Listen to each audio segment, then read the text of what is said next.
Are we interrupting? Talia and Keith looked toward the source of the voice and saw Liam and Pierce. Talia was flustered. Her hands were on Keith's shoulders, and they were moving in the middle of the dancing crowd, and she became aware of how close they were. Too close. Liam grinned at the sight of Talia, who moved away from Keith. Well, Liam was not sure what Keith's intentions were, but he saw Keith giving attention to Talia at the training center, and now they were awfully close and exchanging whispers while holding each other on the dance floor. Something was going on. Definitely. I was wondering if I can get a dance, Liam said to Talia while ignoring Keith's glare. Me next, Pierce exclaimed. For some reason Keith couldn't explain, he was not willing to let Liam or Pierce dance with Talia. Talia hesitated, and Keith was quick to respond in her place. We were just planning to go to the bar and grab some drinks. Excellent. We will join you, Liam said. And just like that, the four of them headed to the bar, and Maya was also there. Talia sat on the bar stool next to Maya, and three guys stood around them protectively. Don't drink too much. We have a game in the morning, Keith grumbled at Liam and Pierce when they ordered their second round of drinks. Just one more, Coach, Pierce said while grabbing one of the unclaimed chilled beers that Katya placed on the counter for them. Liam rolled the sleeves of his shirt high, and Talia stared at his tattoos. There was a cross and some geometric shapes, a sun, and... Is that a cheetah? Talia asked, and Liam nodded smugly in confirmation. Why a cheetah? She thought that werewolves would rather have wolves, or at least dogs. Cheetah is the fastest land animal, Liam responded smugly. And why I have it on my skin? You will find out during the game tomorrow. Liam is the fastest guy on our team. Pierce said it as if it wasn't a big deal. But tomorrow you will see that it's not only about the speed. Footwork is what counts. Talia understood that Pierce was proud of his skills on the field. She squinted while trying to remember what game they would be playing. Soccer? Liam snorted. What's the point of the footwork when you can't reach the ball? Pierce responded by saying something, and Liam said a few words in return. Talia's mind was getting clouded from the alcohol, and she couldn't understand what they were saying, but she knew they were bickering. Keith placed his hands on Liam's and Pierce's shoulders and gave them a harsh squeeze. How about you save that energy for the game? At Keith's words, both Pierce and Liam closed their mouths and nodded. Talia! An excited cry came from the side, and Talia saw a blonde pixie-cut hairstyle that was bobbing through the crowd. Talia waved at Dawn and Xena, hoping that the newcomers wouldn't notice how buzzed she was. But Talia didn't miss that Dawn and Xena were immediately eyeing Keith, Liam, and Pierce.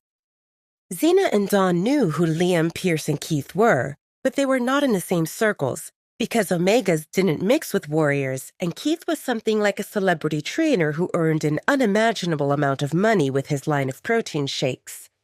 Pierce gestured to Katya to add more beers, and soon each of them had one.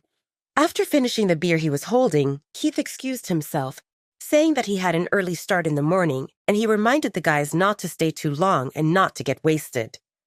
The truth was that Keith didn't want to leave, but he had duties before the game started, and as the main coach from the hosting pack, he couldn't mess up and be late, or worse, late and hungover.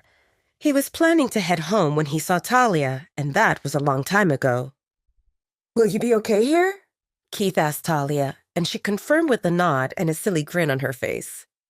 We will watch over her, Dawn said while hooking her arm around Talia's neck. And no one can bully us with Beta Maya here. Keith looked at Talia with a complex expression for a few long seconds, and then he shouted at Katya. Don't give them any more drinks! I need them to play a good game tomorrow! Talia thought that Keith sounded like a concerned parent. If Talia knew that Keith really wanted to take her home, maybe she would put up a guard against him. At least a little bit. Now that the coach is gone, how about that dance? Liam asked Talia as soon as Keith was out of sight. Maybe Talia didn't notice, but Pierce and Liam noticed that Keith was hovering around Talia while making sure that no other guy got too close. Talia shook her head and swayed a little before leaning on Dawn. I didn't drink enough to dance. Then we should drink some more, Xena exclaimed, and Pierce and Liam cheered. Katya would not give them drinks, but if the girls placed an order, then there would be no obstacles. Damon arrived at the Shifters nightclub with Caden, Alpha Maddox, Mindy, and Axel. They stepped through the doors and stood on the platform that was 5 steps above the rest of the nightclub. It was inevitable that Damon's appearance would stir a commotion as people nudged each other to pay attention to the 5 striking people that entered the nightclub. She-Wolves couldn't help but swoon over Damon while his eyes swept the space with his signature half-frown of a predator who shouldn't be disturbed recklessly. Damon's hair was slicked back with a few messy strands that fell carelessly on his forehead, and the black leather jacket gave him a dangerous biker vibe. Definitely a bad boy. Damon's appeal was enhanced by the company of 4 other impressive individuals by his side. Werewolves have their information network and magazines, and they knew who the newcomers were. The Werewolf Weekly magazine, aka WWM, had a dedicated section for young and upcoming alphas. Damon, Maddox, and Axel were celebrities, while Mindy was often featured as a young goodwill ambassador who would be an amazing Luna. Caden was also popular, but after he made it with Maya, they stopped featuring him. After all, available hotties sold copies of the magazine better.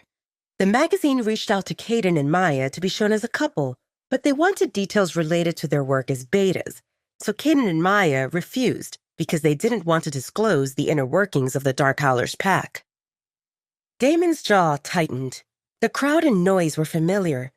This is the place where he came numerous times to pick his company for the night, but now the only thought on his mind was to leave as soon as possible.